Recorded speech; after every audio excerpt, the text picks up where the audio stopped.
Data protection for investment funds domiciled in the British Virgin Islands. The Virgin Islands Data Protection Act 2021, the Act, is now in force. The Act imposes a number of obligations upon investment funds in relation to the processing of personal data that they will inevitably collect as part of the investor onboarding procedure. In order to ensure compliance with the Act, investment funds should provide investors with a privacy notice, update their offering and subscription documentation, revisit service agreements with third parties, most importantly, the fund administrator. Overview. The Act governs how a data controller may process, use and retain personal data. Anyone who falls within the definition of a data controller, of which an investment fund domiciled in the BVI clearly does, must now comply with the 7 principles in the Act in relation to any personal data processed by the fund. Where a data controller engages a third party, such as an administrator or investment manager, to process personal data on its behalf, defined in the Act as a data processor, the data controller must ensure the data processor has appropriate safeguards in place in respect of the personal data. In addition to governing how a data controller processes, uses and retains personal data, the Act also sets out the rights of individuals to control their personal data and implements a series of offences and enforcement measures designed to ensure compliance. The Act is broadly designed to reflect the General Data Protection Regulation, GDPR, and the Cayman Islands Data Protection Act, both of which many clients will already be familiar. However, there are a number of differences that you should be aware of. Application of the Act to investment funds. Any investment fund structured as a BVI company or partnership, or any foreign company registered in the BVI that acts as a general partner of an investment fund will be subject to the Act and will be a data controller. Investors in a BVI investment fund will routinely provide certain personal identifying information to the investment fund such as their name, address, date of birth, bank details etc., and this is to be regarded as personal data. Although the persons whose data is gathered under the Act, data subjects, have to be natural individuals, the Act will still apply in connection with corporate investors who provide personal data for their beneficial owners, directors, employees, and members. The individual to which the personal data relates does not need to be in the BVI or a citizen of the BVI in order for the Act to apply. What must an investment fund do to comply with the Act? As a data controller, an investment fund must ensure that it complies with the 7 data protection principles contained in the Act. See our guide. BVI introduces data protection regime for further information.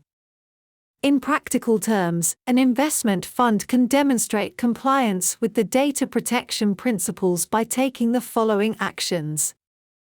Send a privacy notice to existing investors, whether as a separate document or part of an update to the offering document. Update subscription documents to include a privacy notice for new investors as well as obtain certain acknowledgements, representations, and warranties. Update offering documents. Update agreements with any third parties that would be regarded as a data processor on the basis that they process personal data on behalf of the data controller. Privacy notices.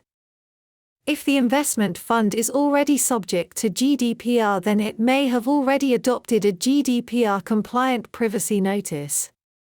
If that is the case, then a few amendments to the privacy notice to reflect the Act are all that are needed.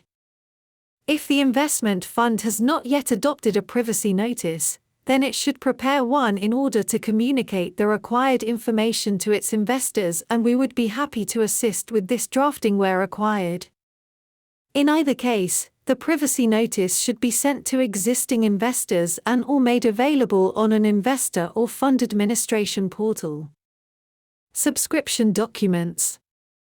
The subscription agreement of the investment fund will also need to be updated to include the privacy notice and certain acknowledgements from the investor. It should also contain representations and warranties from investors that they have been provided with the privacy notice and they in turn have given it to any person whose data has been supplied. You should also consider whether your documents need consent provisions for specific activities prescribed under the Act, such as the processing of sensitive personal data if applicable. Importantly, the Act places significant weight on the concept of the data subjects' express consent to the processing of their personal data, and subscription documents should be worded accordingly. Funds familiar with the GDPR and/or the Cayman Islands Data Protection Act should note that the Act does not provide a legitimate interest basis for processing personal data, and therefore the express consent of the data subject will be required for certain back or middle office functions which involve the processing of personal data. Offering documents. Offering documents should be updated to include a brief disclosure and overview of the Act. If no update to the offering documents is scheduled or the investment fund is currently closed to new investment, then an investor circular with the privacy notice should be prepared and sent to investors or made available on an investor or fund administration portal. Third-party agreements. An investment fund service providers, such as administrators and investment managers, will usually fall into the Act's regulatory orbit as data processors. There is a duty on the investment fund, as data controller, to ensure that such third parties provide sufficient guarantees in respect of the technical and organizational security measures governing the processing to be carried out. Take reasonable steps to ensure compliance with those measures. This duty applies regardless of whether the third-party provider is outside of the BVI. Service agreements with the relevant third parties should therefore be updated to ensure that appropriate obligations are imposed on the providers. Assistance with the necessary updates. Although the Act is in force, the BVI Supervisory Authority, the Information Commissioner, has not yet been appointed and no formal guidance has been issued. We expect that monitoring and enforcement of the Act will increase over the coming months, and it is therefore important that funds put the relevant documentary framework in place as soon as possible.